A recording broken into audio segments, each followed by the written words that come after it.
It's Mars Day. It's finally here.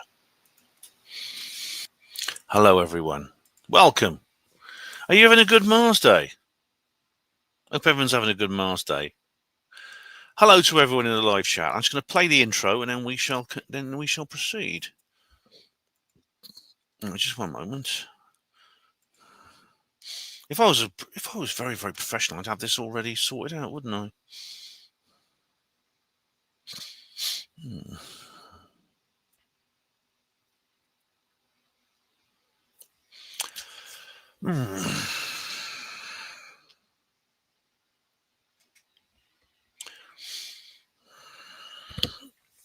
Bear with me.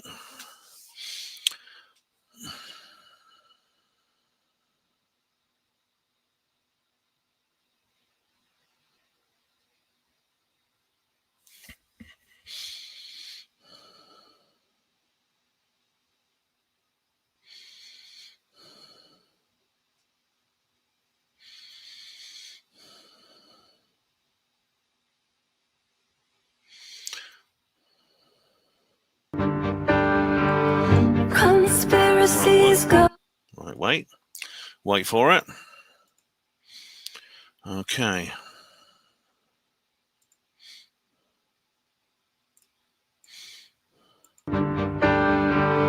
Conspiracies, government cover-ups, Earth mysteries, monster cryptids, cyber saucers, and black triangle, up and wolves.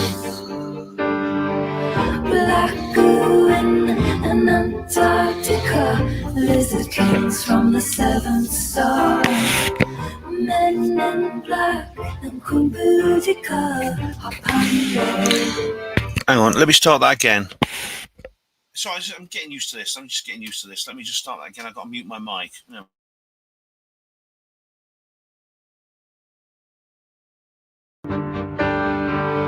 Conspiracies, government cover-ups, Earth mysteries, monster cryptids, cyber saucers, and black triangle, up and wolves. Black goo in Antarctica, lizard kings from the seventh star, men in black and Kumbudika, up and wolves.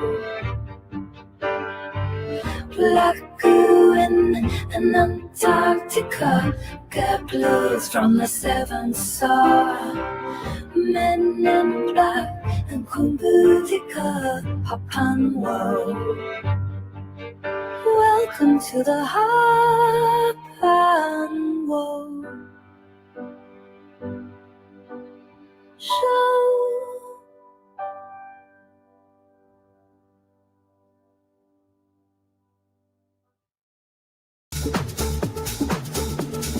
Once I was alone, I was petrified, thinking I could be abducted when the bins went out. And so I spent so many nights thinking about the gray that might be there. But I grew strong, and now I really couldn't care. Save me from the aliens, save me from the government, save me from the men in black who call. Save me from the skeptics, save me from the watchers. Justice must be done for Richard D. Hall.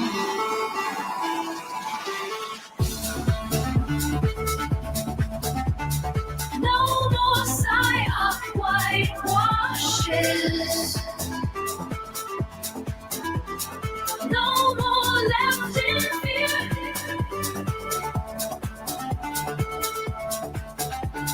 How long till disclosure comes? Is it really getting near?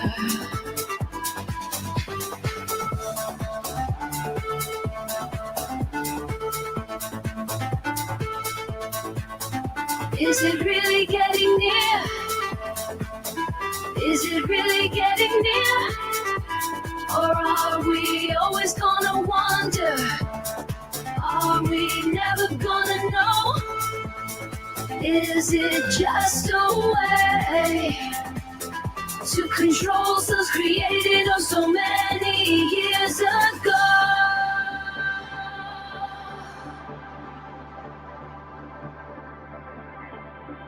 Save me from the sheeple.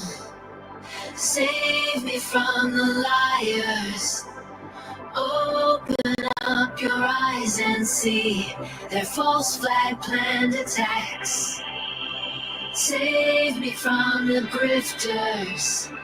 Save me from the spiteful mutant hacks.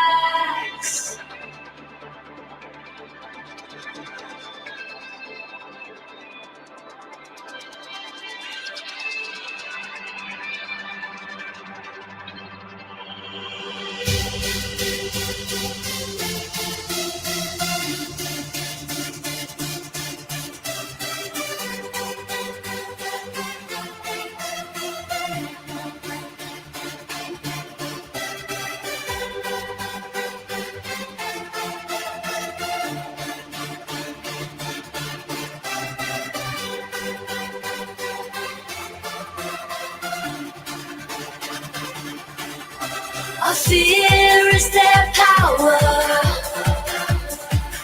our obedience the same.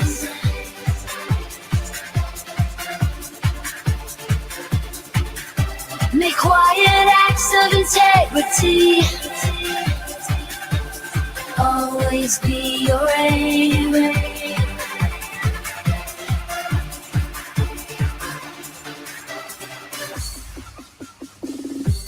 Make quiet acts of integrity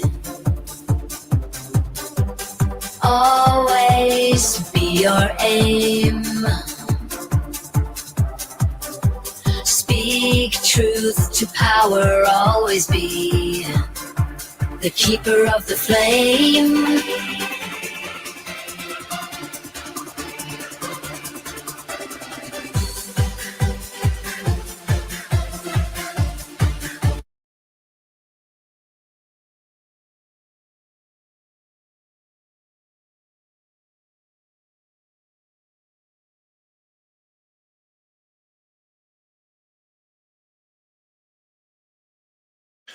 Hello, everyone. Welcome to the show. You should be able to hear me now. Welcome to all you guys out there. Nothing as it seems. Art's channel was here earlier. He's gone now because I said hello to him. Phuket, hello, 69 Phuket. How you doing? No, please no. Oh, yes. Oh, Phuket wasn't that bad. Hello, Red Ibex. Welcome. See you in a minute. On my way home. All right. Well, I hope you get home by now. Anyway, hello, DJ B2. Hello, Johnny Fett. Hey, guys, you guys were here this morning. Hey, you've been up. Oh my goodness! Hello, all. Just contemplating an early night, and Hapanro TV pops up again. Yeah. Well, you had an early morning. Now you get an early night, just like me. Hello, Hatchie. You also, weren't you? You were also here early, which is cool. And yeah, and we've also got David Splendid Isolation. How are you, sir? How are you? And yes, how are you? Many thanks to Rhiannon for creating that music, actually, for that video, that intro video I did. I hope oh, here he is. He's back. Hello, Arts Channel. How do you do? I'm glad we need a skepper here. It's always good to have a skepper, or at least a backslapper in the room. It always makes it more interesting. I hope everyone is well. Hope everyone's having a lovely Mars Day. Oh, right. DJ had a nice nap after a week's food shop. You did. You got up early to do the food shop, and you happened to catch me on my morning vigil. Good. I was thinking to myself, I'm going to bloody regret doing this video when I decided I would get up and do a vigil for the actual Mars Day moment. But bloody hell! I mean, I actually slept quite well. I had set my alarm for 20 to 5. I actually slept quite well. Let's see what's going on now then. Let's see what's going on. As always, I recommend my Interstellar Object Portal, which is always worth looking at. And which one is it? Now, there's one. Here we go. There is Here we go. The Sky Live. Here we go. You can follow. You can follow 3i Atlas wherever it might be on this particular website here. And as you see, it's just gone past. As you see, it's moved. You can see if you zoom in, you can actually see it's moved slightly since this morning, when it was literally at its closest point of approach to Mars, and it's now moved slightly. But as I said this morning, you know, people are wondering what will happen at perihelion. But at perihelion, it's actually not going to be much closer to the sun than it is now. I mean, this is perihelion. It's actually the distance actually between Mars and where it was at Mars Day and where it is now is minimal. So whatever is there's a couple more. You know, if the solar heat is having an effect on it, there's a couple more weeks for it to have a bigger effect. But really, if they try to tell us it's evaporated or fragmented, it's not going to wash, really, is it? I don't know anyone. Is anyone going to believe that? Anyway, hello to Serastium. Hello, how do you do? You missed the 5 a.m. one. Look, I didn't expect many of you to be there for that. I really didn't. That would have been. Did it scrape the paint off? It came within 18 million miles as predicted. It didn't slow down. It didn't go into Martian orbit. It's still on its trajectory, although exhibiting non-gravitational not non-gravitational acceleration, excessive gravitational acceleration. And here's another early riser. Wow, the wow signal. Got up early. Well done. Thanks to everyone who got up at 5 a.m. Serastium, don't feel too bad, mate. And most people did miss it. And I did wonder. When I first got the idea to do this video, I thought, my God, I'm going to regret this. But thanks very much, Wow Signal. I'm glad you enjoyed it. Hello, Green Tea. How do you do? You were here. Did you sleep well? Because you were going to bed. You were just about to go to bed, and because you're Central US time, you were just about to go to bed. And suddenly I came on, and you thought you got to watch me, and I was on for an hour and a half. Hello, Duppy Hunter. That's a good name. David Splendid Isolation has also mentioned 3-body problem. Yeah, that came up this morning actually on the vigil. Interesting, isn't it? How life imitates art. Now, the weird thing about 3-body problem, I mentioned this morning, but now there's a book. There's 3 things. There's a book. There's 2 TV adaptations. One's a native Chinese one. It's from a Chinese author called Sitchin Lu, and believe it or not, God bless you too, Duppy Hunter. God bless. You know, China doesn't export a lot of its contemporary culture, but it did export this one. It's done quite well. In fact, it won a Nebula Award and an Arthur C. Clarke Award, which is the top. It's the top. These are the top accolades in science fiction literature. And you know, it's actually. Oh, Sachi says, what does he say here? Surprised me seeing you this morning, Ben. And I'm on me I'm on me proper milk and getting into bed shortly. All right. Where is it you live, Hatchie? You must be in Australia or something. I was surprised Steve Mumbling didn't drop in this morning. He's put a couple of comments on there, which of course I'll address in the next reply video. But I thought Steve Mumbling's going to be early afternoon. I hope he drops in. Yeah, 69 Phuket. China's culture was destroyed by Mao. Well, there was an attempt to destroy it, but it didn't. I mean, it's now reasserting itself. Yeah, I mean, if you watch 3-Body Problem, you'll know the main character. One of the main characters, Ye Wenji, is this young woman who is so upset by what's done by the Chi-Coms, the Chinese Communist Party. Including like environmental, you know, they destroy the forest around the Red Coast Observatory, and this horrible old woman beats her up and stuff like that, and of course they kill her father. She's so upset by that, she invites the Trisolarans to invade, and she's pretty ruthless. I mean, it's not in the TV series, but in the book, she kills her husband. So is that a spoiler? But it's not in the TV series, but in the book, she's actually a much harder, more ruthless person in the book than she is in the Netflix TV series. I've only watched a bit of the Chinese one. But what's interesting about the Netflix 3-Body Problem, right? Where is it? Here we go. This is going to amuse you. I'm glad you brought this up, David.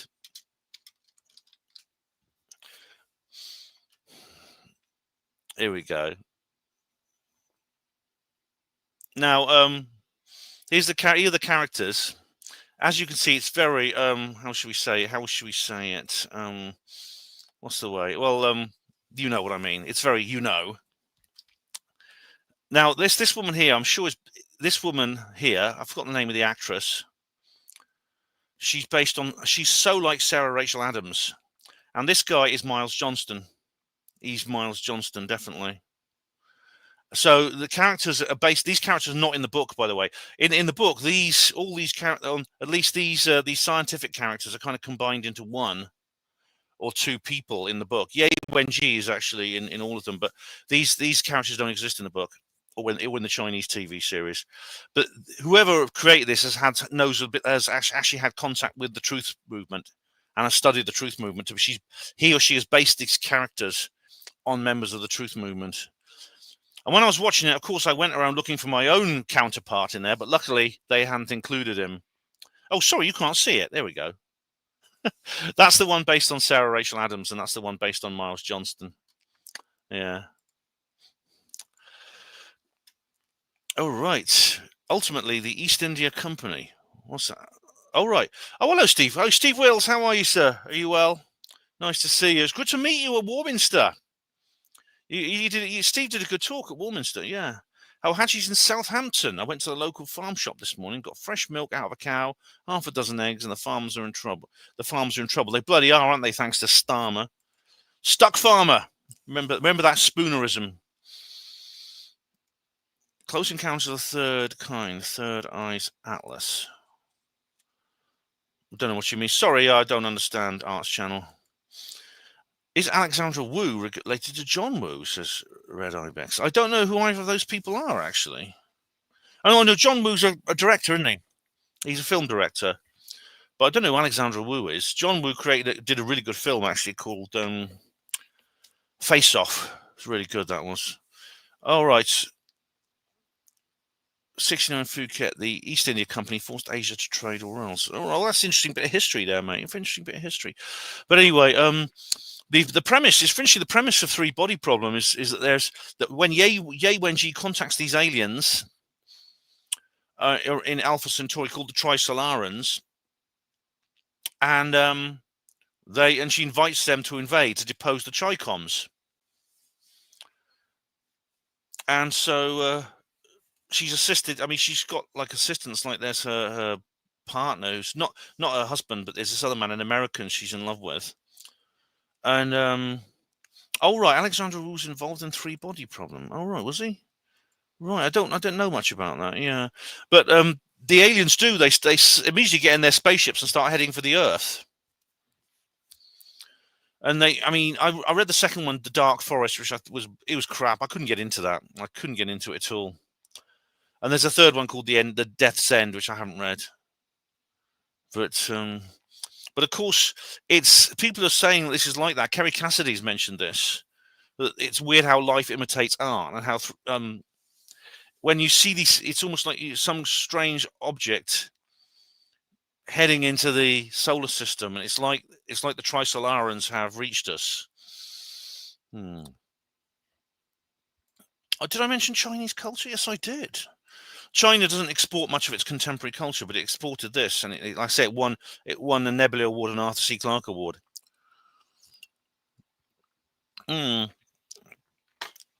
I'll watch the TV series when the TV adaptation though. But anyway, I've just uploaded actually this morning's live stream to Alt-Tech. I had to wait for it to process so I could download. That's annoying with live streams because you have to. They usually take a long time. They either take like about 12 hours to process, or they process immediately. If you're lucky enough, it'll process immediately.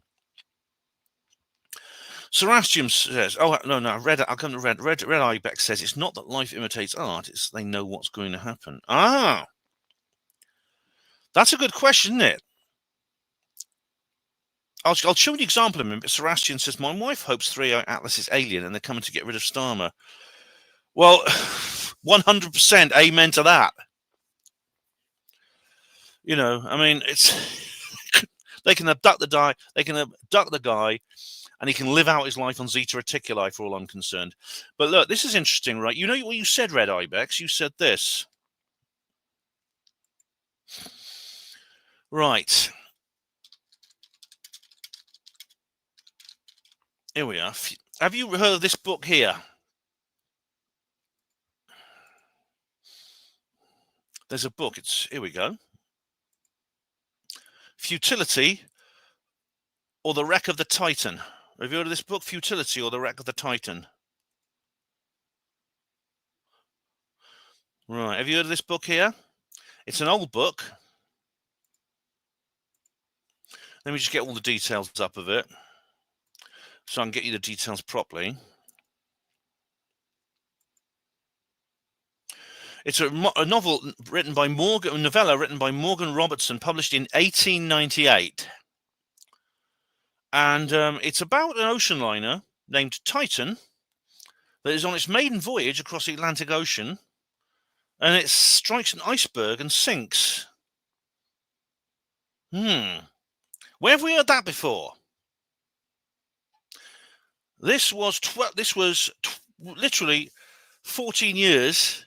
What happened 14 years later? Exactly. Titanic. It's called Titanic. Arthur C. Clarke predicted all this in his book. It's a script. Ah, yes.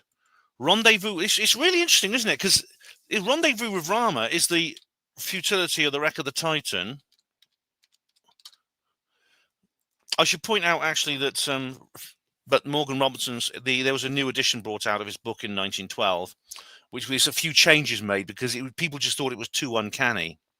Now, I've read this book, a 1973 science fiction novel by the British writer Arthur C. Clarke, set in the 2130s, involving an alien starship that enters the solar system. It won a Hugo Nebula Award and is regarded one of the cornerstones of Clarke's bibliography. The concept was later expanded into several sequels, which are crap. I've read them. I've read 2 of them, and they're shit. But what happens is, suddenly there's this thing called Space Guard, which they set up after there's an asteroid impact on Venice in Italy, which destroys the city. And then they decided to set up something called Space Guard, which is exactly like the Atlas system. It's designed to look for near-Earth objects that might damage, which might impact the Earth and cause destruction. Also, DJ B2 says, I recommend a short film called Raka about reptilians invading the Earth and using black goo to enslave humans. The black goo! Oh, my God.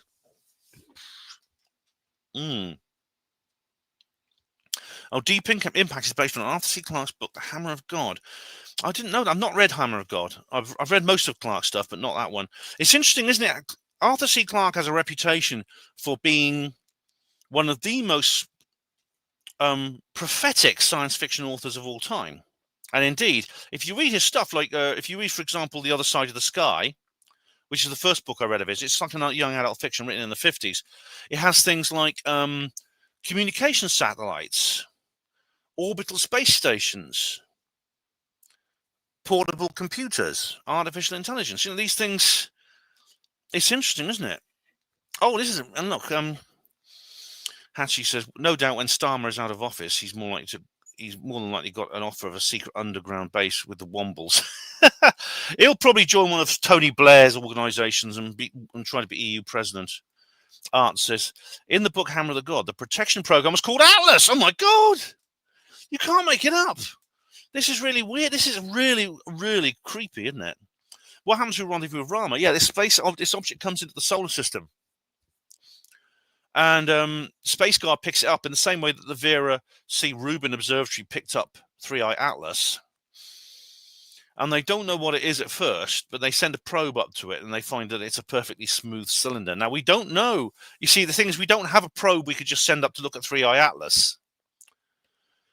But we do have the Martian probes, which have been observing it. And I'm wondering whether what's going to happen now. I wonder what they found out about it. Oh, Red. What do you say here? Red Ibex. What do you think of my comment? Scroll back. You missed it. Which one? Do they have a crystal ball? No, that's nothing. Hello, nothing. How are you? This one, it's not that life imitates art. It's that they know what's going to happen. I saw that one. Holy cow. That's not that red heifer thing, isn't it? Is it? Oh, something's making a noise. Just a sec.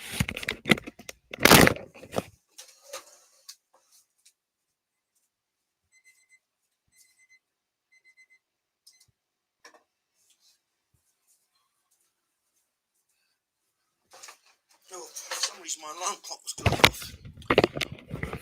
My alarm clock was going off. So which comment did you mean? What's holy cow? Which one do you mean?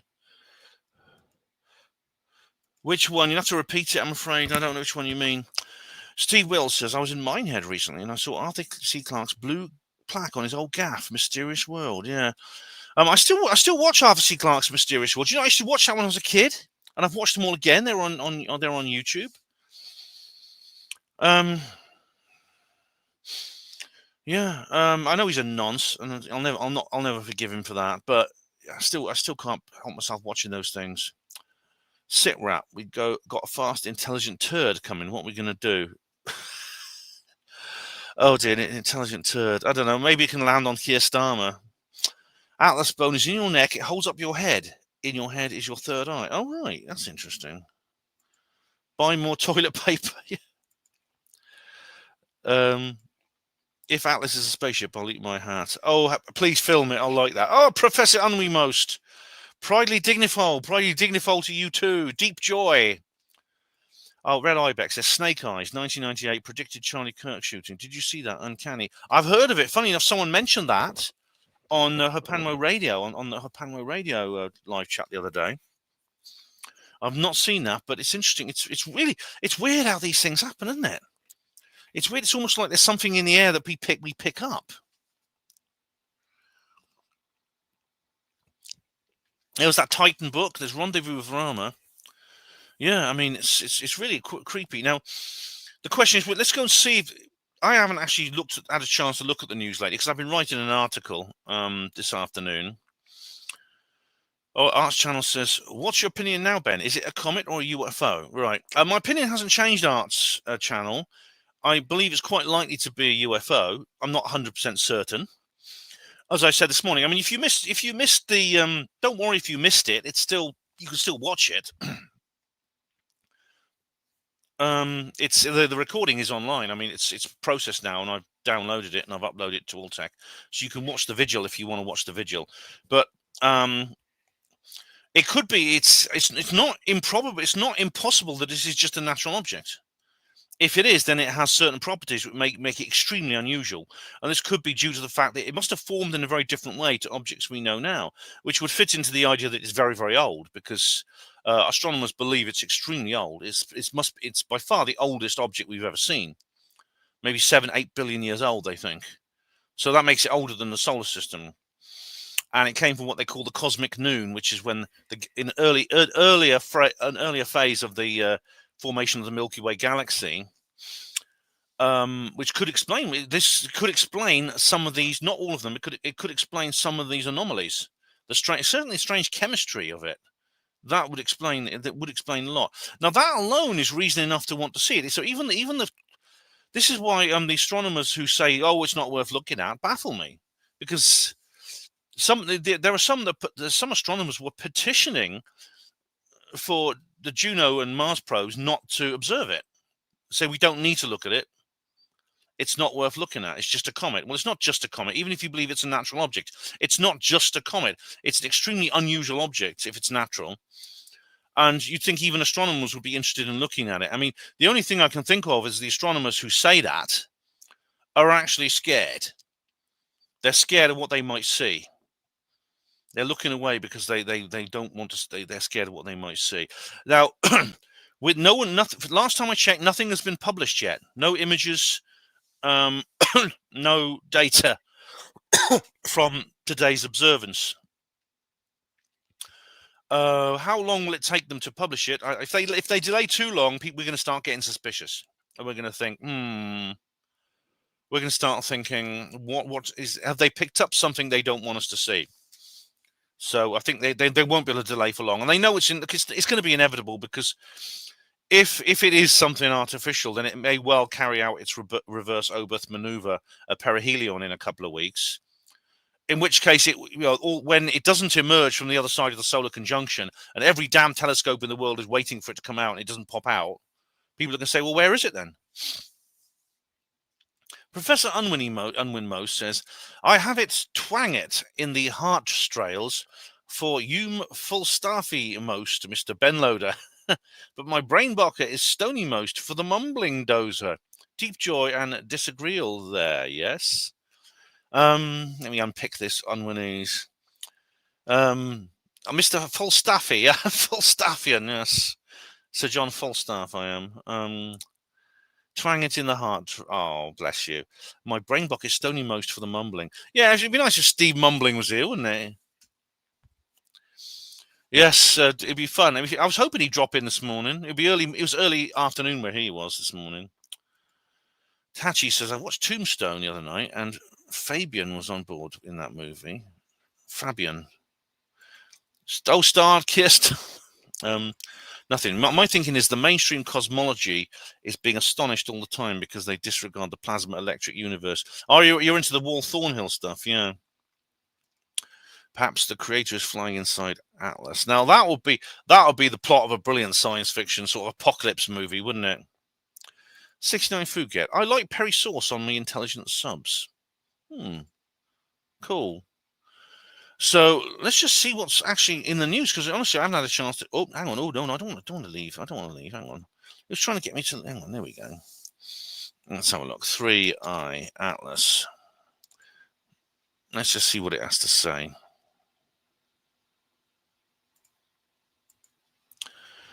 Let's see. The most recent one is 30 minutes ago. Lad Bible. Oh, the Lad Bibles. He gets full of shit. Lad Bible's always full of shit.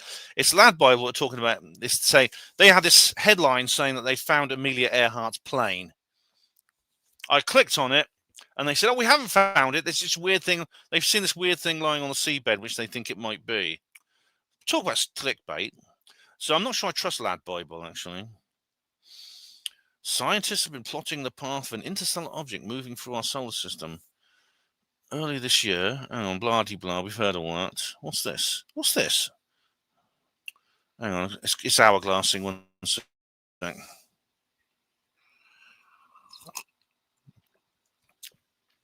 Oh, it's an ad, forget that. All right, this is the day when it's going to come closest to Mars. Hang on, is there anything new? You want to see some new stuff? There's nothing new in here. There's nothing new in here. All right.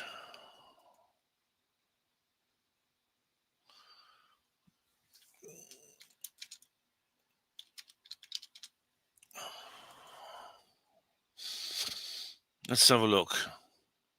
Are internet rumors of comet hurtling towards Earth? The problem is there's a huge amount of crap. About this. You could just go to videos, and this is just unbelievable. This sort of shit that's here. Where is it? There's videos saying things like 3i Atlas has sent a signal, and NASA are covering up, or 3i Atlas is heading for the Earth, and it's changed course. This is all bollocks. This is it. Look, 3i Atlas is arriving on Earth. Why NASA is signing? I'm not going to click on that. But please don't believe all this. Don't believe all this bullshit. I talked about that the other night. Oh, NASA. What do they say about it? Comet 3i Atlas. NASA missions are working together to track and study this rare interstellar comet. Is it a comet? Comet 3i Atlas. Is it a comet? Blah-de-blah-de-blah. This is all stuff. NASA assets observing. Okay, Hubble we've talked about. Is that it? Is that the end? September 2025 update. You got anything more recent? There doesn't seem to be an awful lot here.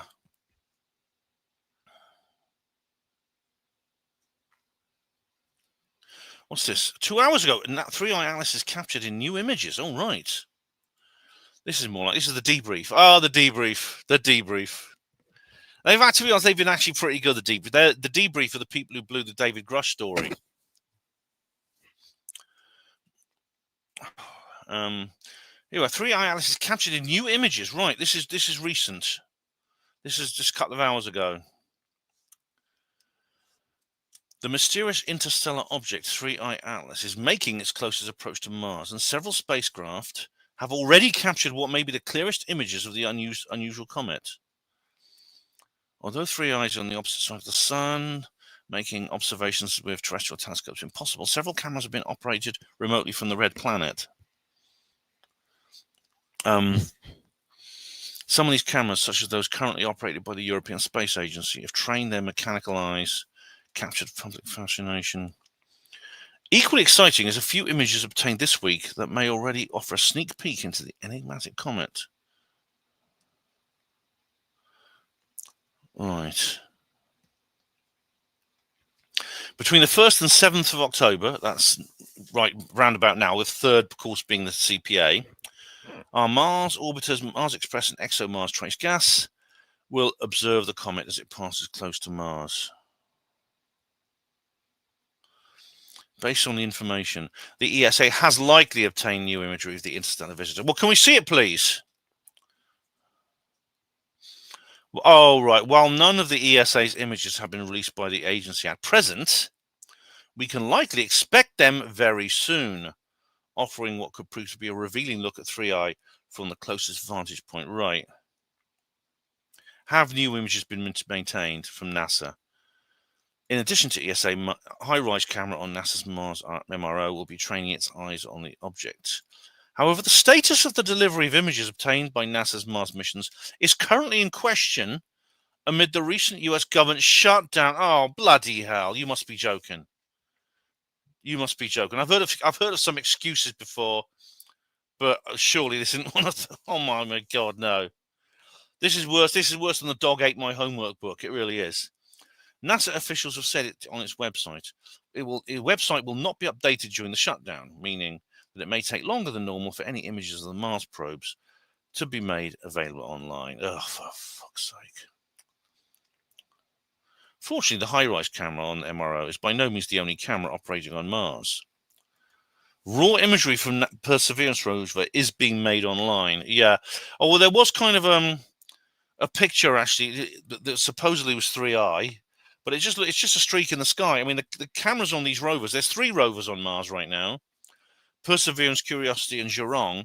The cameras are not designed as astronomical telescopes. They're designed to look at stones and look for life on Mars, life underneath stones and things like that. While none of the recent raw images provide any clear views of the interstellar comet as it makes its closest approach, this isn't to say, can you see this? You can, yeah, good. This isn't to say that 3i Atlas might not have made an appearance as it passed through the Martian skies over Perseverance rover. Oh, I saw this earlier, actually. There's not much to look at here, actually. Yeah, I've seen these. There's not a lot to look at, unfortunately.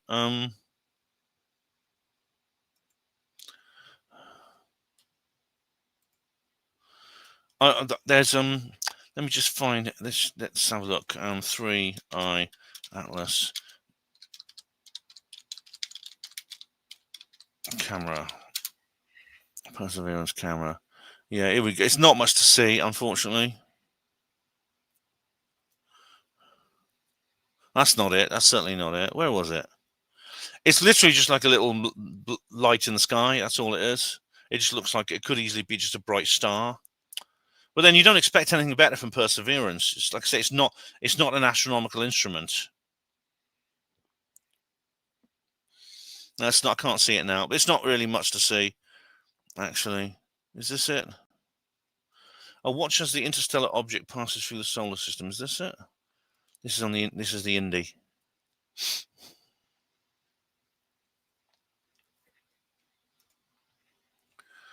There's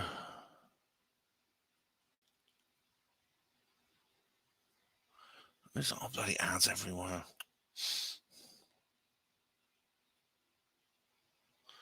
Is that it? What's here? It's not behind a paywall, is it? I'm not paying for these. I'm not paying for. And maybe it's on here. Of the UK's gas. Getting it from here. There's no skip button on these ads, unfortunately.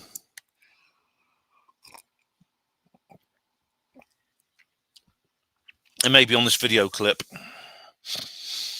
God, ads are shit, aren't they? They really are.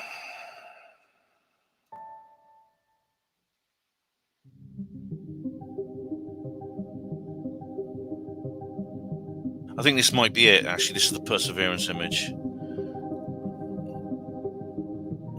Wow, that's it, though. That's it going past Mars. Luckily, it was Perseverance was in the nighttime sky. Hello, and welcome to Travel Smart. It was in the nighttime sky when that happened, luckily. Oh, we got a few people who've joined us, which is nice.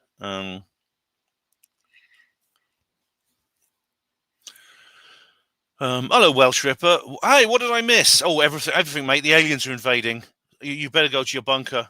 Don't forget to go and nip down the shop and get some toilet paper before it's all gone. Hatchy. How long do we know if it's artificial or not? Right. Well, it could be when we might find out when they publish the images, because, well, the high-rise camera and the other cameras on the orbiters around Mars won't tell you everything, because again, they're not designed to be astronomical telescopes, but they have a 40 kilometer per pixel resolution at that range, which means we'll be able to find out how big the nucleus is. Now, if the nucleus, this is going to cause a bit of a conundrum, because based on the recent work by Avi Loeb and et al., we know now that 3i Atlas is not moving in response to the outgassing, as I explained this morning and in the previous video, the video I did before. So it was, if you can watch the recording of the vigil, that will help, and I'll give the details there. So they've calculated what Avi's been very cautious, and he's said, well, that means it must be the mass has to be 33 billion tons minimum. And then he says, well, if you assume that it has the density of your average comet, that means its nucleus, the actual solid lump in the middle of the comet, in the middle of the coma, has to be at least 5.6 kilometers across. And that means it could be bigger. It could be bigger than that. Now, if this is going to cause a big problem if 3i turns out to be smaller than that. Because if 3i turns about to be smaller than that, it means, firstly, it's a more dense object than a natural comet. So that's the first problem. The second problem is it'll be too small. Its weight will be less than 33 billion tons. So you'll have to find another explanation why it's not being moved by its own outgassing jets. And the only solution is that it has some kind of internal propulsion system.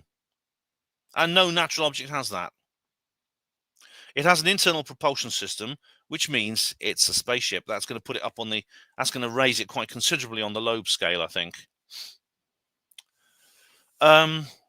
It could be that if it turns out to be bigger, if it turns out to be very large, then that's going to cause another problem, because, the skeptics are saying it's a massive coincidence that a very large object happens to have come into the solar system. But if it turns out to be the size of Rama in the Arthur C. Clarke book, which is 50 kilometers long, then they'll have to explain how lucky we've even been very lucky. They'll say it's a coincidence. Karen Meach is actually saying it's a coincidence, and it's in the same Zoom call when she swore at Avi Loeb, like some backstreet slapper, not a scientist.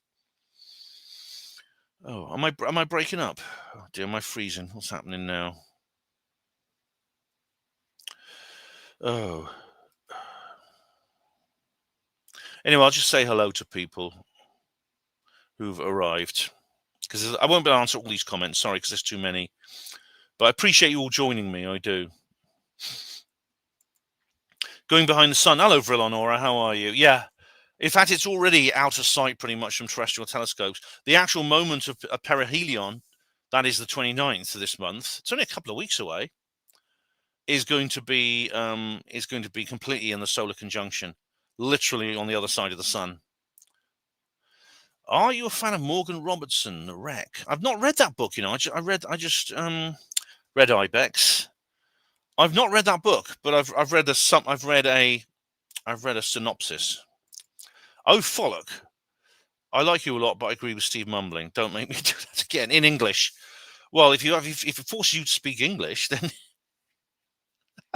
do you agree with Steve mumbling? Oh, right, that's interesting, Professor, because I'm sure that will come up in the comments reply video. Yeah, because I've already been debating this with Steve mumbling. They say they can't use the orbiter for some reason. Well, they're claiming it's the government shutdown now. Bloody arseholes. Luckily, I mean, like I said, there were eight. It could be that they may say that they couldn't get the government shutdown stopped them from operating the thing at all. But you know, there were eight probes altogether from 5 separate agencies, as I explained previously. This morning, new trainers, Ben? No, I've got the same ones I've had for ages. So I'm gonna have to skip a few of these. Lad Bible's clickbait vile. It's just I wouldn't say vile, but it's just stupid. Oh, Villanora, I'm gonna skip a few of these comments. Aha, says Professor Unwinmost. Icy Cummelode, all freezy most, and tail it, all drag it there, just like Professor Bryle Coxloader declare it.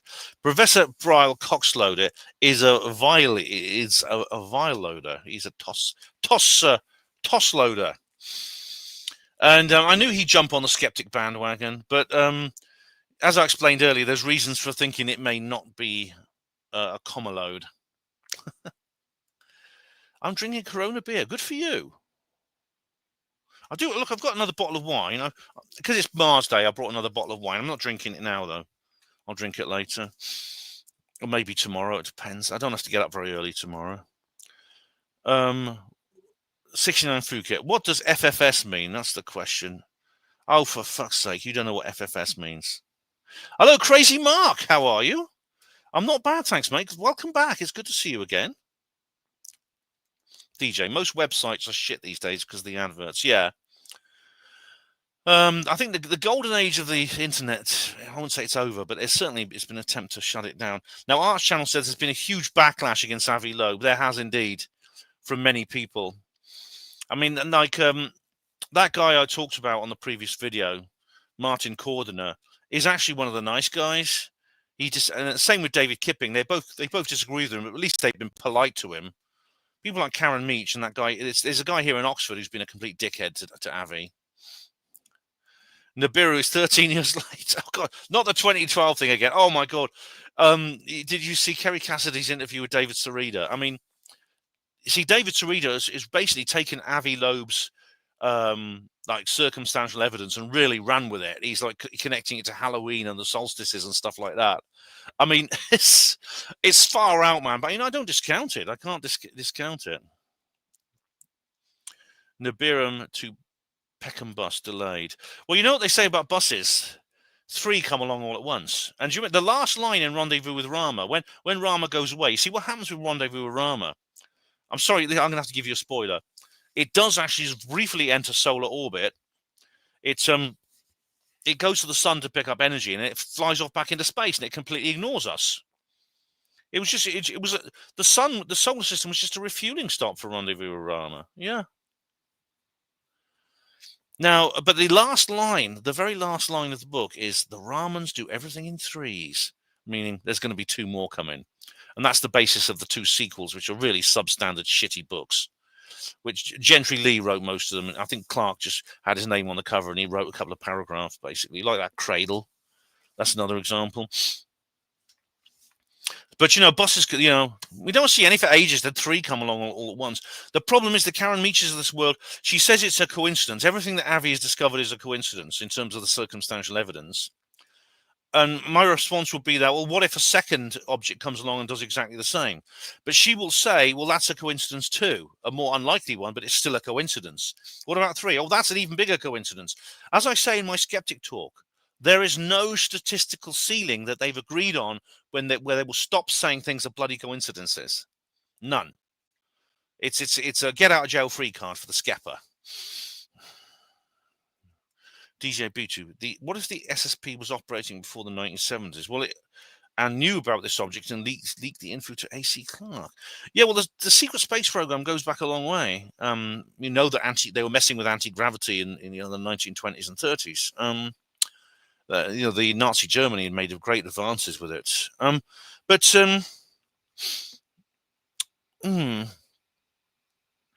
Clarke knew, Clarke worked closely with Stanley Kubrick. I mean, they the story 2001: A Space Odyssey. It's not an adaptation from Clarke's book. The book and the film were created simultaneously as a collaborative effort. I don't know if that's ever happened before in literature and cinema, but it was. They were both published at the same time, 1960, pretty close together in 1968. This happens all the spacey tie load, said Professor Unwin Most. It's only the advanced technological that lets us perceive it there. Well, but you see, yeah, this is the thing. I mean, probably interstellar objects have been passing through the solar system since time immemorial. But now we can, thanks to these new technology like the Pan-STARRS Observatory, Vera C. Rubin Observatory, we can see them now when we couldn't see them before. 69 Phuket, give Hugo a buzz, will you? I haven't got his phone number. He may have gone. He may have just been stoned. He may have gone to sleep. He may be stoned out of his brain. What grabbers is Baxley slap load? What the grabbers is a Baxley slap load? Oh my goodness me! Oh dear, I've got to explain that again. All right. Just for you, Professor, I'll do it. Right. Here we go. Hang on. The 3 rules of backslapperhood. All right. There are 3. If you meet a person, they fall into these 3, and they exhibit these 3 codes of behavior. They're a backslapper, right? The first number 1, they keep telling you that everybody in the world is a shill. Everybody in the world apart from them it falls into 2 groups. Every single person falls into 2 groups: a shill or a naive person who has been duped by shills. So everyone except them is a shill, or they've been fooled by shills. Number 2. Everything that they don't believe in is a psyop. Right? Number 3, nothing in the world can get any better. The Illuminati have total power and can never be beaten. If anything happens that makes it look like the Illuminati are losing their power, it is just a deeper and more devious act of the conspiracy that proves that their power is growing and they're winning even more. Only backslappers are clever enough to understand this and have the courage to face up to it. That is a backslapper. All right. Can you hear that wind blowing? It's getting windy, isn't it? There's a weather warning actually for not so much here, but up in Scotland they're going to have bad weather tonight. Yeah. Brian Cox, Professor Brian Cox. Oh yeah. Phuket says Abbey Loeb's perihelion slap load. Oh, don't you start the unwinnies. I did see Kerry Cassidy and David Sarida thing. Yeah. Arts Channel. Fraser Kane is having a go at 3i Atlas speculation, is he? I've seen several videos, and that guy Anton Petrov was having a go as well. He was like saying, and he unfortunately, as I said in my previous 2 videos ago, not this morning, he's saying, he just wants to sell books. He just wants to sell books. Yeah, and I thought that was really dishonest of him. All right, where are we now? I have to scroll down. I've got this so much. Thanks for all the comments, guys, but I'm going to have to. Backslappers tend to be correct, yes, but only they know it. You see, because they're so superior, Arts Channel, and everyone else is just a cowardly, naive, easily fooled dupe. You see, and only the backslappers know. Only they've got the goods. Yeah. Well, Tripper, I don't know any backslappers, but I know plenty of slappers. There's loads of slappers in South Wales, mate. Oh, right. Okay. There's an Arctic wind blowing through the UK. It's going to get cold then, yeah. I better wrap up warm. David, I admire your dedication getting up at 5 this morning. Thanks, Ben. Thanks very much. Thanks very much, David. Storm Amy is coming. Oh, it's got a name, is it? Oh, bloody heck. How bad is this going to be? Hang on a sec. Sorry to go off topic, guy, but look, there's these weather warnings here. Look at that, man. Oh, dear. This is when's this? This is today. That's going on right now. Tomorrow, rain and wind here. We got yellow warning. But look up here, amber in Scotland, 5, and then it's even on Sunday. There's going to be bad weather. Yeah, looks rough, man. Looks rough. Yeah, definitely. Okay.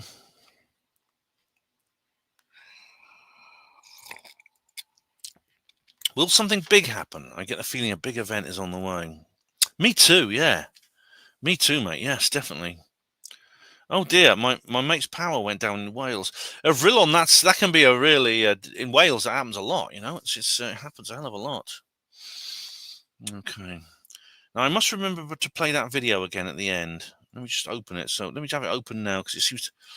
Let me just open the video now because I'll play it again at the end of the live stream. Oh, 3i Atlas is responsible for the weather. Oh, Arch, no, for goodness sake, man, for goodness sake.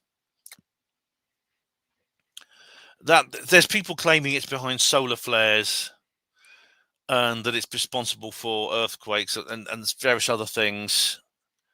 Oh, no, I mean, that's just, I'm afraid I don't believe that at all. I don't buy that one bit.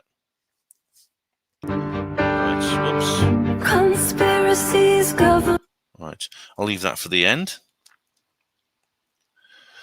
DJ beat it. Well, I had a big event today. It took 3 flushes. Oh, God. Oh, dear. But, yeah, Atlas forcing. Yeah, I don't think there's no reason to think that 3i Atlas is affecting the weather on planet Earth or indeed the sun in any way. I don't buy that at all.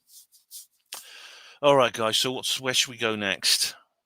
So I probably won't carry on too much longer unless there's more information, actually, because there's not a lot to say. I mean, there's not a lot we can know about it. I mean, nothing's been published yet. I mean, when something gets published, I will make sure I do like a video about it. Definitely. I mean, when something gets published, you'll hear about it here on Panmo TV for sure. Crazy muck is bad in Yorkshire. I almost had a tree on my head about 20 minutes ago. Oh, my God. Yeah. Oh, I hope you'll be all right, Mark. Take care. Brilliant. Is the turd going to go Earth? I think you mean, is the object going to, the turd, it's going to turn towards the Earth? Right. Well, first, he's not a turd. I think the reason you're saying that is because of this. Now, I've used this to illustrate my interstellar object portal. This is an artist's impression, an artist's concept of Oumuamua. Now, a lot of people think this is a photograph. It's not. This has been rudely christened the turd picture for obvious reasons, and it's based on the shape. Now, the Oumuamua, one-eye Oumuamua, has this shape. It's long and thin. And but the artist here has specifically made it look irregular, like a natural object. We don't know it looks like that. I think this is why you're calling it a turd. You're talking about turds. So Phuket, the answer is we don't know what it's going to do. At the moment, it has not moved from its trajectory, although it has exhibited signs which indicate it might be exhibiting powered flight. Arch Channel, will we get real pictures? If we don't, I'll want to know why.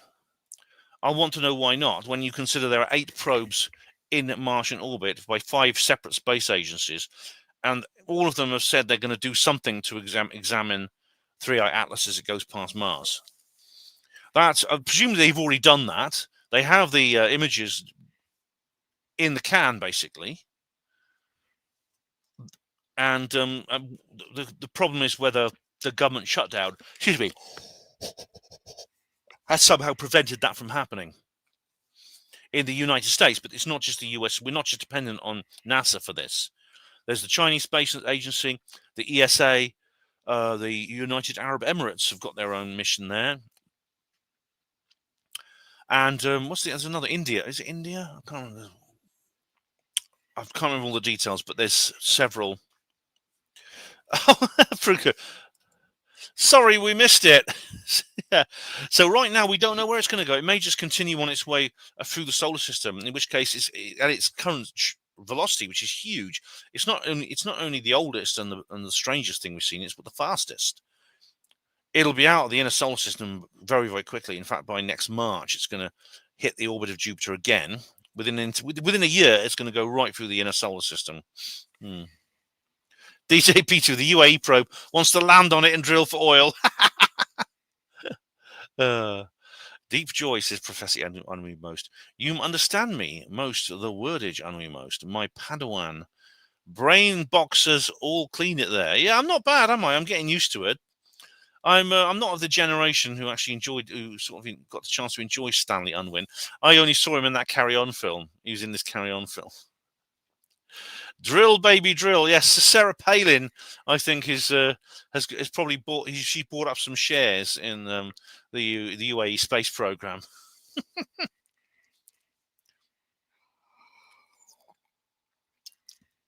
All right then. Let's have a look at Avi. I mean, has Avi uploaded? Let's see if Avi's posted a new. I always get email notifications, but let's have a look what he's done. Avi Loeb Medium. Let's have a look. See what he was. This. If you want to know it, just go to his Medium articles. That's the best thing to do. Oh, it's still this one here, which I saw recently. Now that one, the extreme nickel production, I covered. There's new data on that, which is very interesting. A recap on the anomalies on the days of its closest point of approach to Mars. He often uses the analogy of a blind date. Encounters with interstellar objects can result in deal breakers following non-negotiable behavior. In a new interview with Gadi Schwartz on NBC News, I divided the 7 anomalies of the third interstellar object 3I Atlas into 2 classes: those that could be alleviated with upcoming data, and those that will remain puzzling forever. Well, we could watch that, but we'll probably get a copyright strike. Let's have a quick Build a website you love with Wix. Let's just it's on NBC News. How long is it? 8 minutes. Oh, I've seen this. Updates and maybe even Saw this. Right. Can you see this? Oh no, you can't see it. Okay, here we go. Right, size. The diameter of 3I Atlas is larger than 5 kilometers. Well, it might be. We know this because of, like I said, the gravitational anomalies. But what if it's smaller? Because if it turns out to be smaller, you're gonna have to suggest that possibly this has some form of propulsion. So it's very, very big. Avi is being very cautious here and just saying it's very, very big. Jet. The Hubble images of 3I show a forward jet of scattered sunlight 10 times longer than it is wide. A weak tail only showed up at the end of August. Unusual chemical composition. These are anomalies that could be alleviated. And we've talked about that. We've talked about that before. That is the nickel, the carbon dioxide, the dicarbon, and etc., the cyanide, etc. Polarization. I didn't understand the polarization thing, actually. Anomalies that will remain puzzling forever, or will they? The trajectory of 3I Atlas aligned with the ecliptic plane of the planets. Again, and it's this, and the arrival time optimized to pass near all the planets except Earth. Again, this is the circumstantial evidence, which Avi, it may not remain puzzling forever. It depends what this does. And then there's the arrival direction of 3I aligned with within 9 degrees of the WOW signal. Well, that's a 0.6% likelihood. Well, is that really significant? Because, as I said this morning, if you wind the clock back, we don't know where 3I Atlas exactly came from. It's appeared on historic plates dating back to the middle of May, when it behaved as it has done now. But I mean, it could have come out of a portal. It could have come out of a wormhole for all we know, or it may have changed course and velocity from somewhere else and approached the solar system from this angle. Specifically, it may have approached the solar system from Sagittarius in relation to the Earth, in a line of sight from Earth. specifically because it wanted to be camouflaged by the background stars in the Milky Way's core. So again, that might be a stealth strategy. If we assume it, if we wind the clock back and assume it's always been on the same course, then where was it on the 15th of August 1977? The answer is they know where it would have been, and it would have been about 600 AU from us, 600 AU away, and it was 9 degrees away from where the WOW signal emerged. Now we don't know what the range is on the WOW signal. We don't. It could have come from an aeroplane flying over the antenna, a few thousand feet above the antenna, although that was controlled for. But it could be they made a mistake and it just came from an airplane flying over the antenna, or maybe a military satellite or something, or it could have come from a distant galaxy a billion light years away. We don't know. We don't know what the range is. All we know is we have a bearing on it, but no range. Dogmatists who insist that 3I Atlas is a comet of natural origin must be held accountable to explain all of these anomalies as results of probable natural processes. Yeah. The existence of the second category of persistent anomalies that I will never rank 3I Atlas lower than 2 on the Loeb scale. Right. So these other ones are things that could be resolved. And so it could be that, if, as I said, the reason he's given it 4 is because of these categories of anomalies. We must keep in mind the story of the Trojan horse, all right, where an innocent-looking visit delivered an existential threat to the city of Troy. In his famous wager, Blaise Pascal argued that we must consider God seriously, even if we believe that the likelihood for its existence is small because of the implications. Richard Dawkins goes on about that all the time. Encountering an interstellar object or artifact might constitute a black swan event. Oh my God. That's not the term black swan event has never been used in this context before. It's interesting he brings it up because the term black swan event is used to refer to artificially engineered crises to justify a complete breakdown and reset of society. As in the film Leave the World Behind, which is in many ways that's a very bad film. It's very annoying and very irritating in many ways, but it's worth watching. I did a watch party for that, if you'll remember.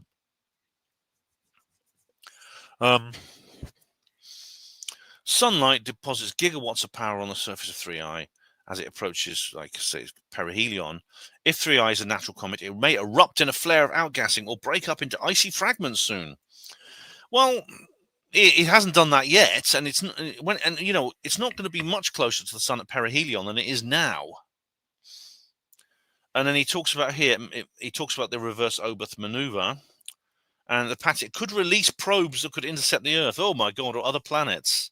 Well, has it done that at Mars? We don't know yet. It could have released some. He used to use the word gadgets. In other words, smaller vehicles that have landed on Mars. In which case, they haven't told us yet. I mean, if there was a delay on publishing this data, we've got to ask, well, maybe they don't want to show us this. Maybe the space agencies got together and said, we can't show the people this. We can't let the proles know the truth. Hopefully, we will learn more about 3I in the coming days. Today, October the 3rd, 3I will pass its closest distance, 29 million kilometers from Mars. Between October the 1st and 7th, NASA's Mars Reconnaissance orbiters and these other ones are going to take pictures of 3I Atlas and use their spectrographs to infer the composition of the gas around it. Right. Well, that's being done right now. And presumably they took the most pictures today at its closest point of approach to Mars. And we've talked about Hubble before. We've done that. And about what it could do, talking about the size of it. And like I said, if it's considerably bigger than 5 kilometers, you've got to ask. It's worrying because if the skeptics will say, well, obviously, if they say something like, well, these massive interstellar objects, 40 kilometers across plus, are very common out there in interstellar space, then my question will be, well, how come we can see the stars? Because if there's that many of these massive objects in interstellar space, it would basically block off our view of the universe. It would form as a kind of fog. and all we would be able to see of the sky is the sun, the moon, and the planets. We wouldn't even know the stars existed. That'd be boring, wouldn't it? Yeah, the UAE saw slaves wielding picks in the desert. Yeah. The thing about if the UAE probe, I'm going to make another satirical joke now. I mean, we've talked about drilling and oil, but probably their mission control is being run by Filipinos on 5p an hour. Yeah, that's the thing. DJ, what if it's tied to the WOW signal is a generational spaceship, hence the large size? Well, again, if it wasn't exactly where the WOW signal comes from. If we assume that the WOW signal, if we assume that it was in the place it was supposed to be in 77, then it was 9 degrees away. And now we don't know how far that is from the WOW signal. But if we assume the WOW signal was emitted from the same range from the sun, 600 AU, I can't do the trigonometry right now, but you'll be able to work out that's quite a considerable distance from 3i Atlas. The world system needs to end. I have faith in the turd. You're going to keep calling it the turd, Phuket? I mean, that's a bit. The aliens will come for you just to because they're angry with you for calling their spaceship that. Crazy Mark. The Russians probably have something to do with it. Yeah. Well, the Russians are behind these drones. I feel like doing the kind of Dr. Evil thing from Austin Powers. Drones. I actually did make a meme actually of that. I made a Dr. Evil meme of drones. I remember, if I can find it. So I've got this ready just in case. But yeah, there's this drone invasion going on. The Russians are being blamed for it, of course.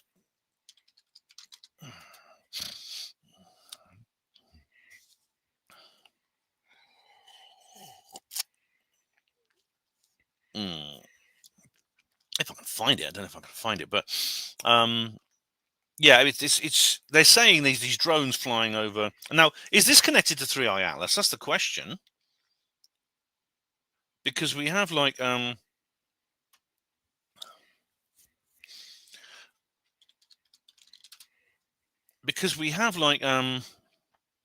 weird things. We have weird things out in space with 3i Atlas, and we've got weird things. We have very, very strange, excessive UFO activity here on Earth. I mean, the drone crisis in Scandinavia is appalling. We've just had another airport in Germany shut down. Have you heard about that? Yeah, I mean, it started with these drones appearing around Denmark, and they had to shut down Copenhagen Airport, which is the biggest. It's the biggest international airport in that region. I think it's the third biggest in Europe. They had to shut it down for like 2 days. And Aalborg Airport in another part of Denmark, there was a third called Billund Airport that had to be shut down. So 3 airports were shut down in Denmark. Oslo Airport had to be shut down in Norway, and airports in northern Germany as well were shut down. Schleswig-Holstein in northern Germany, and then when the prime minister and the defense minister in Denmark have been talking about it, they're saying we don't know where these we're coming from. We don't know what they are, and nothing we've done about it is doing any good. All this anti-drone counter dominance technology that's been developed. Remember those anti-drone weapons they had at the papal conclave? They haven't worked. No drone has been captured. No drone has been intercepted. They've got these machines that can electronically intercept them. Hasn't worked. No operators have been captured. There are rumors going around about how there's some Russians on some oil tanker somewhere. I mean, I know a guy who's in the Danish Coast Guard, and he hasn't said anything yet, but he may not be able to say anything yet. But it's so far there's been until that's confirmed, we should assume that there's nothing going on. Now the Russian ambassador to Denmark has vehemently denied this. He's emphatically denied these charges, Lee Harvey Oswald style. And there's a guy called Petrov in the Kremlin who's backed him up. To be fair, this does fit in with Russian strategy, though. But there was actually a drone invasion in eastern Estonia and Poland, but that was a couple of months ago and a long way away. Could be Leica's vengeance. Yeah, those bastards, what they did to that dog. Yeah, they knew when they launched the dog into space on Sputnik 2 that there was no way that she was going to come back alive. They killed her deliberately. Professor Burgley Hamload. Yes, Burgley Hamloads with leggies. Tigerly Woodage all slaughter it. Yes, slaughter it. Yeah. Eyeballs in between the tweel the wordage. That's our shuffly most Mr. Falstaffe. Yeah. I'm tempted to take my hat off and turn my back and do another impression, but I'm not going to do those anymore. Hamburgers with legs. I slaughtered Tiger Woods at golf. I slaughtered him. Yeah. Funnily enough, he's a dog trainer now. Yeah. And 69 said Dog Wars. Yes. That great Mind Powers bald-headed faceless one is now a dog trainer. He's got a dog training channel now. What's this? Been off work, suspended on full pay for months. Oh no, what's happened to you, Phuket? Did you say something rude on Twitter? That happened to me, of course. Oh dear, Phuket. Are you? What is it you do? I mean, are you a trade union member? Have you got representation? I'm sorry, mate. I really am. Oh. Now, what else can we do? I've looked at Avi. What else can I look at? Oh, I've got some people. I made a comment on there. I put this very interesting comment. You'll like this, actually. Someone was actually saying here that there's. Oh right. Oh, this is where I saw it. Yes, this is where I saw it. Phil Booth. It's on Blue. Oh, pardon. I'm sorry to do this to you, guy, but I'm going to have to show you a page from Blue Sky. I don't like doing that, but I'm not on Blue Sky, obviously. But this is the woke Twitter. These are the Twitter refugees who left, who can't stand Musk. They can't stand Elon Musk because he's such a racist. And so they set up their new Twitter called Blue Sky. This is from this guy, Simeon Schmaus. Schmaus, Gott in Himmel, Simeon Schmaus. I think perseverance. No, let me do it in my Michael Shrimpton triggering voice. I think perseverance may have spotted interstellar comet 3I Atlas last night from Mars. After stacking 20 images from Mars comes Z, I found a faint smudge of light in the constellation Corona Borealis, close to the location where the comet was intercepted. Gott in Himmel. Papers, please. That's it there. This is the picture I told you about. It was on Blue Sky from Simeon Schmaus. The position of that smudge isn't quite right according to my simulation in Stellarium, but the comet would have been at this exact location just a few hours later. So perhaps there are still some unknowns on the exact orbit of the comet. Or I'm using outdated orbit parameters. And there's a discussion between Simeon Schmaus and this other person here. And they have a little bit of a debate about it. No, I'm not going to join the conversation. Okay, so that's where I first saw it. Anyway, this person, Phil Booth, said, does anyone know how long it will take for the images and data to be made perfect? Sorry, to be made public. FWIW, I don't know what that means. It seems like the Perseverance rover may have captured it yesterday. But of course, that's just a little smudge. So excited for the high-rise data. Yeah, and then I say underneath, where is it? This person, Leanna Dream, says, I checked High Rise on Twitter, IG, YouTube. Total silence about 3i Atlas. Not sure they're going to release anything at all. Yeah, and I actually said here, this is me here. I got 10 claps for that. I just hope they don't keep us waiting 3 weeks like they did with Hubble. If they delay too long, a lot of folk are going to wonder if they found something they don't want to show us. And Dunglers, that's a good name, Dunglers says, if it's a comet, it will be soon. Otherwise, it won't. Yeah, let's have a look at the other responses. There's been I've had some good conversations on Avi Loeb's Medium, actually. Really, really good ones. Rob Yu says, it's not going to be fast with... I'll put a clap on that. Here we are. Clap that one. and that one there. So that's because Leanna, she says here, and I'm not sure they're going to release anything at all. Yeah. It's not going to be fast with NASA for sure. Government shutdown thanks to greedy Trumpkins. I don't know if you can blame Trump for that, but that's another subject. But yeah, I mean, we've already heard that from NASA that it's, as Robbie Hughes says here, unfortunately, the government shutdown might delay. Or they might even said, well, the operators were all away, so we didn't even capture the pictures. NASA is closed now until new notice. High-rise camera surely works under human supervision, so I don't expect any images soon. Well, if it needs human supervision and there was no one there because of the government shutdown to operate it, you're not going to get another chance because it's gone past Mars and it ain't coming back, or it probably won't.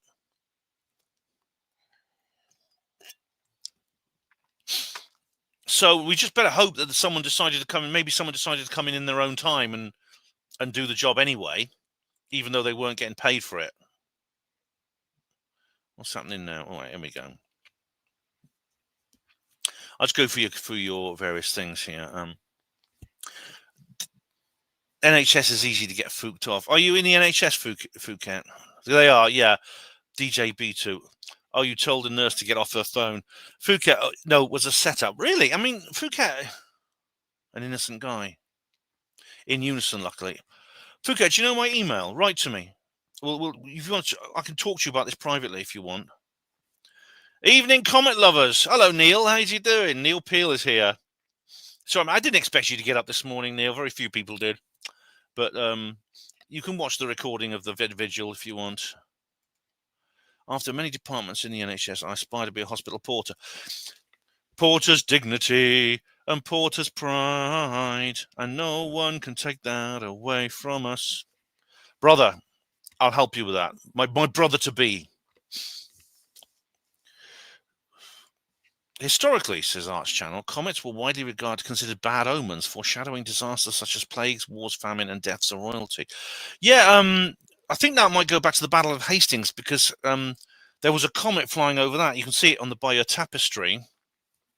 Somebody said it was Halley's comet, actually, from a long time earlier. And this was, of course, a terrible. For King Harold, this was an appalling situation because he got an arrow in his eye, died, and his kingdom fell, and that was the end of Anglo-Saxon Britain. It was taken. That was the Norman conquest. Some people argue that was actually the Anglo-Saxons were actually in extra Illuminati, and the Normans were actually it was a regaining of Britain from the Illuminati after the fall of the Roman Empire. I don't know about that. Isaac Cox, hello, welcome, Isaac. How you doing? No relation to Brian, I hope. Arch Channel, will they use a Mars bar and claim it is a Comet 3i Atlas? Well, it won't work because we'll just bite into it, and if it tastes nice, it's a Mars bar. Oh, is this foretelling the death of the king? We know Charlie Boy's not very well, is he? He's ill. I mean, he's pretty old. Who knows how long he's going to go on for? Yeah, I mean, the thing about it is, I mean, I don't think you have to worry because 3i is not, in my view, 3i is not a comet. It's obvious it's not a comet. I mean, it has comet-like features, and astronomers are calling it a comet because it's the closest thing they can match it to. But even if it's a natural object, it's definitely not a comet. It's something very different. It has a different chemistry and it behaves in a different manner. It outgasses in different ways. It's at different times in different ways to most other comets. Everything's different. It has the anti-tail. It's bigger than the main tail. Things like that. Oh well. Anyway, let's just have a look about. Let me just ask that fount of wisdom, Google AI, who are Avi Loeb's biggest critics? Because some of these are complete dickheads. So I mean, David Kipping, as I says, is quite cool. So is Martin Cordner. Here we go. Here they are. There we go. Let's have a look. Stephen Detch and Sean Raymond, I've not heard of those, but they're planetary scientists from the Arizona State University and Penn State. They've been prominent critics of Loeb's claims regarding Oumuamua. All right. Detch states that Loeb's ridiculous sensationalism is polluting good science. He and Raymond collaborated on a detailed rebuttal of Loeb's claim, claiming that Oumuamua was an alien artifact. Jill Tarter. Oh, Jill Tarter. Now, she is one of the pioneers of SETI. And she comes. Funny enough, some of these people were bloody interviewed in that BBC thing, which you should watch. A highly respected SETI pioneer, Tarter reportedly was aghast when Loeb dismissed the work of other SETI scientists during a confrontational Zoom call. That was the one where Karen Meach swore at him. Although Loeb later apologized, the incident underscored the deep rift. Karen Meach, yeah, an astronomer at the University of Hawaii. Yeah, now she's one of the leads, she's one of the discoverers of Oumuamua. Meach publicly criticized Loeb prematurely and sensationally, concluding Oumuamua was alien technology. She's the one who swore at him on this Zoom call. Benjamin Fernando, not heard of him, planetary seismologist that debunked Loeb's claim about, oh, that's a different thing. That's the thing that crashed in the Pacific. He went to try and find it on the seabed. Yeah. Carl Gebhardt, don't know him. Key criticisms: extraordinary claims, insufficient evidence, mistakes and misinterpretations of data, media sensationalism. Oh, right, really? Really? Let's have a look. Right. Books by... Let's have a look at this. So Avi Loeb is just trying to sell books, is he? Right. Comets 3, The University of Arizona Space Scientist by Karen Meach. Right, they're giving this away, right? Aren't they? Karen J. Meach, author. Right. Has she written other books? Let's have a look. Let's have a look at the other books she's written. Because Avi Loeb is just in this to sell books, remember, right? Now, Karen Meach is giving away hers, isn't she?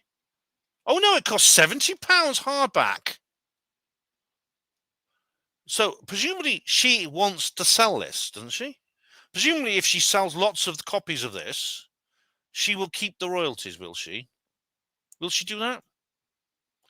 Or will she be a good skeptic and clutch her pearls and say, no, no, no, get thee behind me, Satan. Take that money away from me. I don't want it. Just take it away. Let me push that money away. I want to live in poverty and indignation and be ethically pure and be scientifically correct, unlike Avi Loeb, who just wants to make lots of money selling books. These bloody hypocrites. I said this morning, didn't I? You know, it's like there's so many double standards in this. They don't mind her writing books and selling books because she has the right opinions. Oh, a real genius if it takes the shape of a Mars bar. It really looked like a turd. It will, yeah. That's funny. It does, doesn't it? Mars bars are the only food in the world that looks the same going out as it does going in, but it tastes nicer going in. Jill Tarter's views are a bit fishy. All right, this is a joke about tartar sauce, yeah.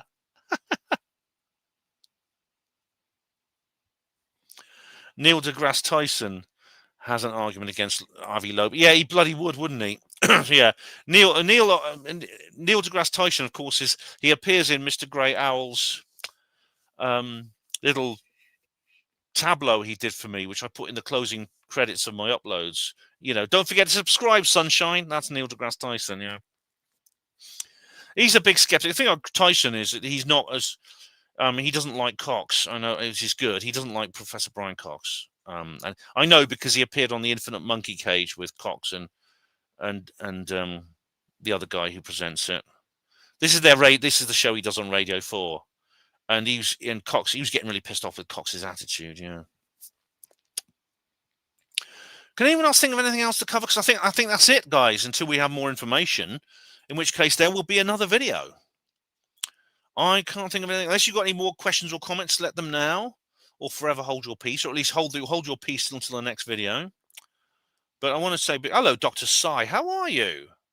Are you expecting anything with 3i Atlas? Now, this is an important point, because what's going to happen next is that 3i Atlas is now practically invisible from the Earth.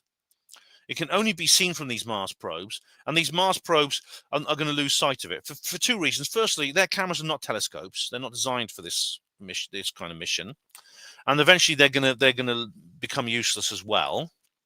And not only that, but the teams behind—I'm sure the teams behind the high-rise camera are going to say they're going to get fed up, and they're going to go to the administration of NASA, and they're going to say, "Look, we did this. We didn't build this spacecraft for this purpose. Could we please go back to looking at Mars now?" At some point, it is going to have to get back to its primary mission, which is studying Mars. And the same goes for the Tianwen-1 and the other orbiters. They're going to have to go back to studying Mars. So basically, 3i Atlas is going to be invisible for about a month at least. When it comes back into vision, it'll be, we're expecting it to appear on the other side of the solar conjunction. Now, if it doesn't, there's going to be several theories. If it doesn't, or it appears in the wrong place, the skeptics are going to, if it doesn't appear, the skeptic will say it just evaporated or fragmented. That's what they're going to say. As I explained this morning, they're just going to say that. Dr. Sai says here, if the James Webb telescope can see a vast distance into our galaxy, how come they don't look at 3i Atlas? Well, they did actually. They did get one picture of 3i Atlas in infrared, which is very interesting, about a few weeks ago, about a month ago. But the reason it can't look at 3i now is because it's too close to the sun. In fact, you may have seen the pictures of the Webb telescope. It actually has a massive sun shield because it cannot turn its lens towards the sun within 85 degrees of the sun, because if it does so, it'll be damaged. The light and heat of the hot disk will actually damage the instrument, and it's in Lagrange 1. You can't just send up astronauts to fix it because it's not in orbit. It's in Lagrange 1. So basically, the entire project will be lost if it looks at the sun right now. So it's going to be a long time before James Webb can look at it again. Now, on the subject of radio astronomy, I don't know if there's any radio astronomy going on. Now, that would be interesting in itself, because so far as I think, no one has actually tried to pick up signals from it. Breakthrough Listen haven't looked at it, and no one's tried to transmit a signal to it. Now, transmitting signals to things like that is actually against the SETI protocol, so that's no surprise. But I'll just put here, did 3i, this is something Atlas, suddenly get brighter? Because the answer is yes. Did 3i Atlas suddenly get brighter? Now this is, yes, 3i has exhibited sudden inexplicable bursts of brightness, defying typical cometary behavior and moving beyond expected brightness. Yeah. It has dramatically increased from a faint magnitude to approximately magnitude 12 almost overnight. Yeah. Now, what's the reason for that? I mean, this is a mysterious thing. I mean, this sometimes happens to comets when they fragment, but 3i has not yet fragmented. So this is the question. Key observations, yeah, and it says 3i Atlas is currently unobservable.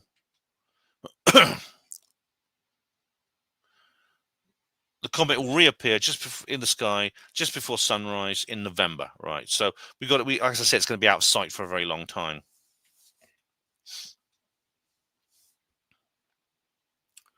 Where are we going? Dr. Sai, there's a lot of sun activity which is ramping up and has been over the past few months, and now it's getting closer to the sun. It's becoming more active, which is increasing earthquakes, volcanoes, etc. Earthquakes and right, yeah, here on Earth. Now, some people are saying there's a connection to 3i Atlas. Now, I mean, this is what Kerry Cassidy and David Sarita mentioned. Several other people have mentioned it. I don't really see why this could be. Is there an actual connection here? What is 3i Atlas doing which is causing this? Now, I don't rule it out. I mean, if this is some piece of technology, we shouldn't underestimate it. However, this could be. I hate to use this word because the skeptics, of course, this is the skeptics' catnip. It could be a coincidence. Is it red Kachina or blue Kachina? Well, funny enough, Dr. Sai, it's just turned green. No one knows why. It went from red to green, and there are such things as green comets, but they don't normally change color in that way, which has caused a bit of a stir.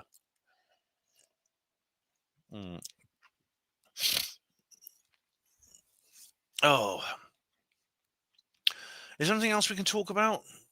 Is there any more questions or comments, guys? I think we're done now. I think we've covered it all. Let me know. I'm going to have some wine in a minute when I've done this. But I think we're going to have to. Well, I'll have to come back. There'll be another video when there's more information. And be sure, I mean, at the moment stuff is published, I'll make a video about it. And or do a Hapanwo radio show about it, and indeed an article on Hapanwo Voice about it. As I said, this is the place to go. This is the one-stop shop for everything you want to know about 3i Atlas, but we're afraid to ask. My interstellar object portal. It's all on here. It's on the Hapanwo blog. There's the URL there, you see.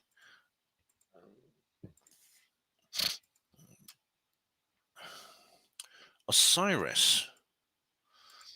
I believe they're not going to say anything. Well, if they don't, more videos, Ben. For fuck's sake, yeah, FFS. Well, yeah, I'll do. I do want to do videos on other things actually, but I will have to cover this in future. But whether they say anything or how long it takes them to say things is going to be a big issue now, because it's possible, Dr. Sai, it is possible they won't publish anything, and they'll blame it on the government shutdown. They'll say, well, no one was in the NASA, no one was in mission control, so we couldn't do anything. And they'll call the other space agencies and they say, look, back us up on this one, will you?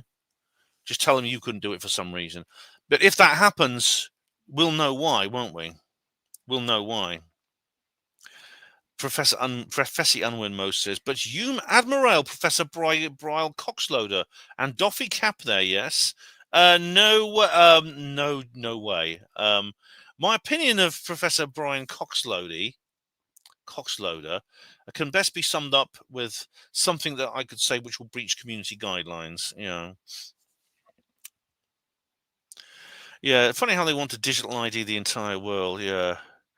Do you want to bet? I mean, Tony Blair, the first thing he does when God help the people of Gaza, when he takes over that, because he'll want to give them all digital ID. And remember what happened the last time Tony Blair got involved in the Middle East? Good grief. Do you remember that? God. But there's, I will keep making videos. I mean, for me, this is almost a kind of escapism.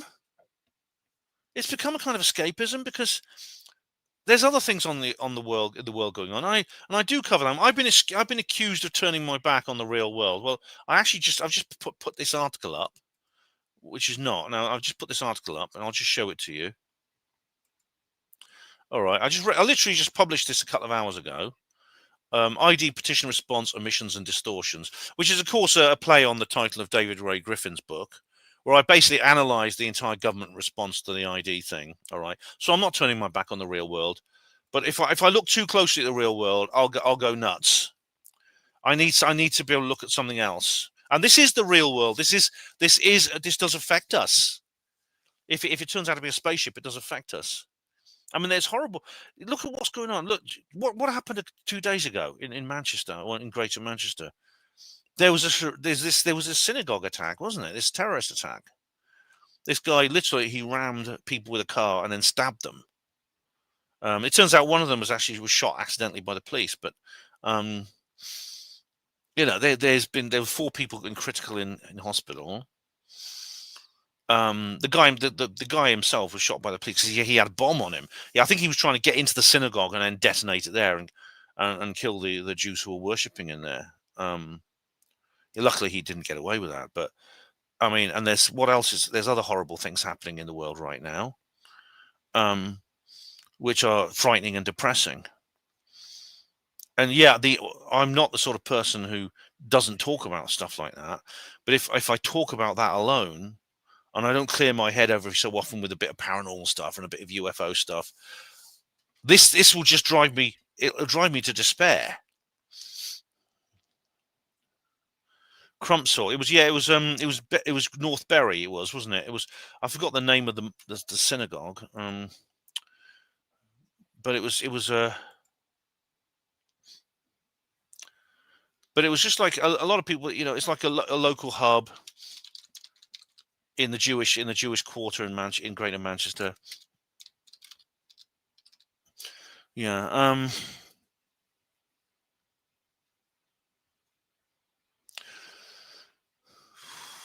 I know that. Yeah. There are some people claiming this is another false flag. I don't see any reason to think that. But it was on. But it was on Yom Kippur, which is like the big holiday. It's just like the 2 years ago when they did the attack on Israel, the October the 7th massacre. The Heaton Park Hebrew congregation. Yeah. 3 people were killed. Oh, 3 people were killed. That includes him because he was shot by the police. He had a bomb on him, which he didn't detonate. And yeah, there's video of the shooting.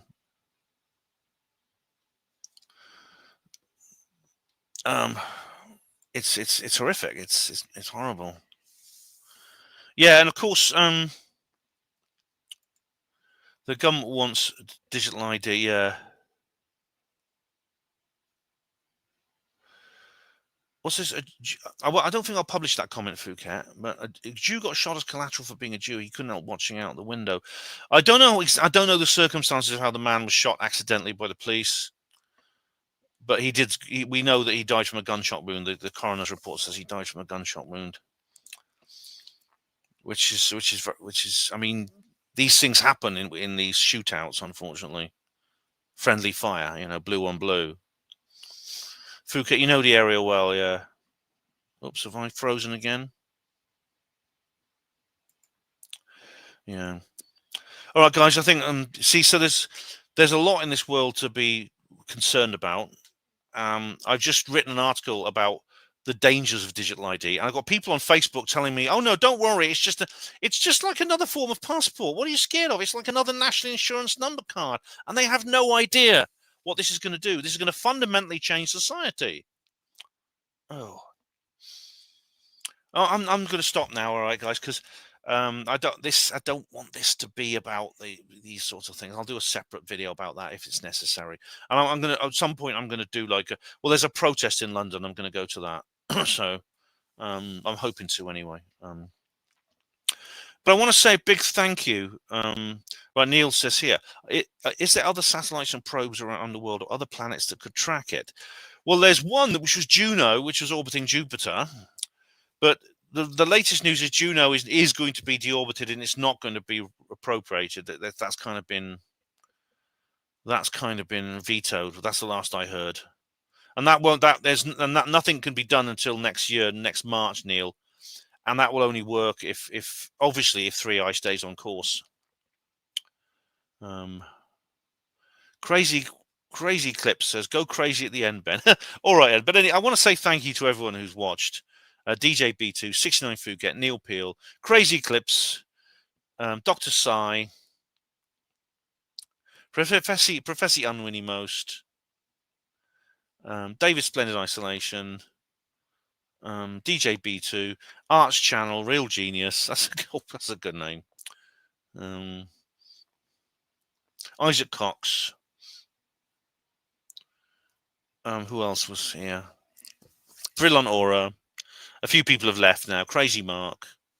A few people are here early and they've left. Welsh Ripper. I'm sorry if I've left anyone out, but thank you all of you for watching. Much appreciated. And Green Tea, of course, Green Tea. Hello, Green Tea. Oh, Dr. Sai, I have a question for you, Ben, before you go. What do you think that alien creature is that was found recently in Brazil? Do you mean the Virginia incident? Right. Oh, look. Do you mean that one, the alien creature in Brazil? Do you mean that one, or do you mean the face peelers? Brazil is beset with alien creatures, and they tend to be quite nasty ones as well for some reason. See you, Steve Wills. Take care, Steve. All the best. Nice to see you. I know Steve in real life. We meet at conferences quite a lot because Brazil actually seems to get more than its fair share of the nasty ones for some reason, that like poison you or eat you or do something to you. I don't know why that is. I don't know what Brazil has ever done wrong to make the aliens send all their worst tenants there. An alien in Brazil. The black spiky thing. Dr. Sai, I'll have to look it up. It looks like venom. Now, I don't know about this, so I'm going to have to look it up. But I will let you know on a future video. Okay, so remind me, and I'll keep you posted with that. All right. But in the meantime, thank you all of you, and we'll play out now. And we shall play out, and I wish you all a pleasant evening, and see you again soon. There's more videos coming up. I've got. Obviously, I'll come back to 3i if there's information, but I don't want to go 3i. I don't want to become like an obsessive 3i atlasologist and think about nothing else. So I actually have a video planned on another subject, and that will probably come out sometime next week. But in the meantime, thank you for watching Hapanwo TV. Hospital Porters, pride and dignity. Stop the New World Order.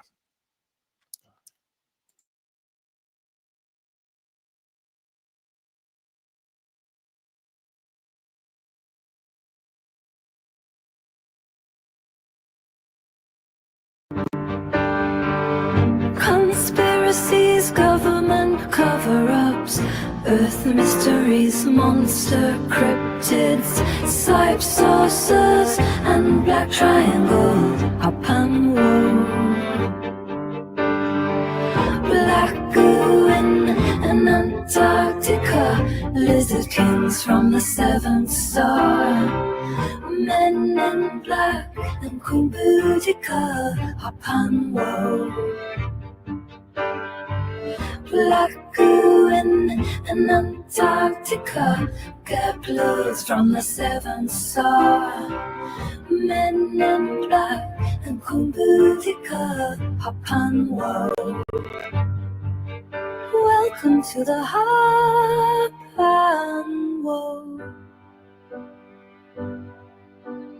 Show.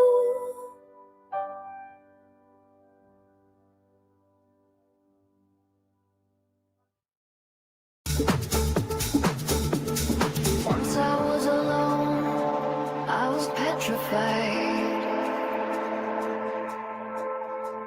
thinking I could be abducted when the bins went out.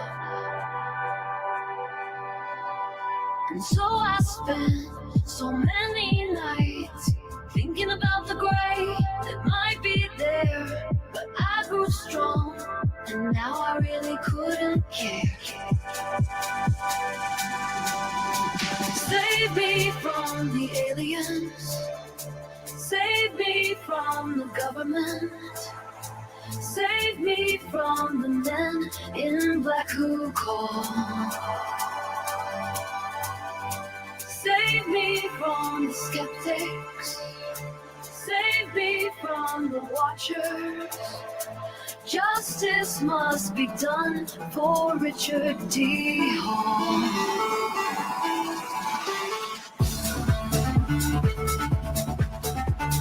No more psyop whitewashes. No more left in fear.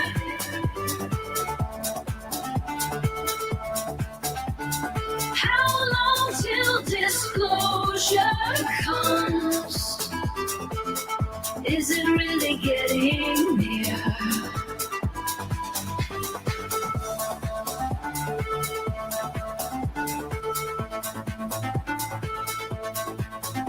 Is it really getting near?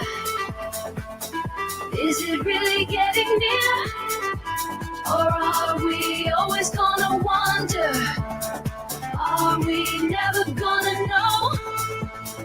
Is it just a way to control cells created oh so many years ago?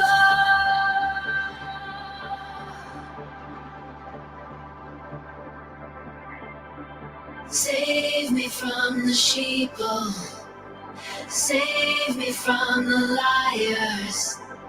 Open up your eyes and see their false flag planned attacks.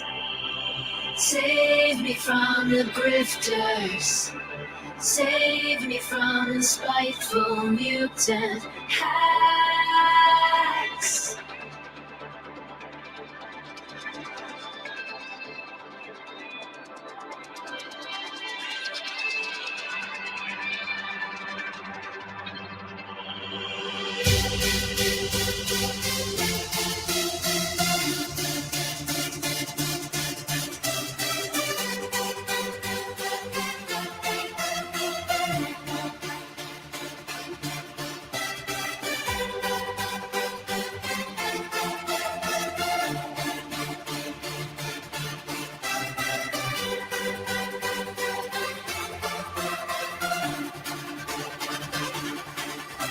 Our fear is their power,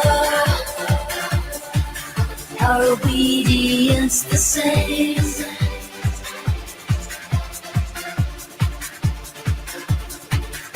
Make quiet acts of integrity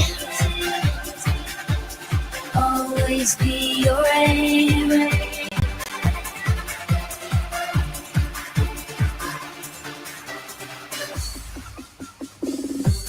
Make quiet acts of integrity always be your aim. Speak truth to power, always be the keeper of the flame.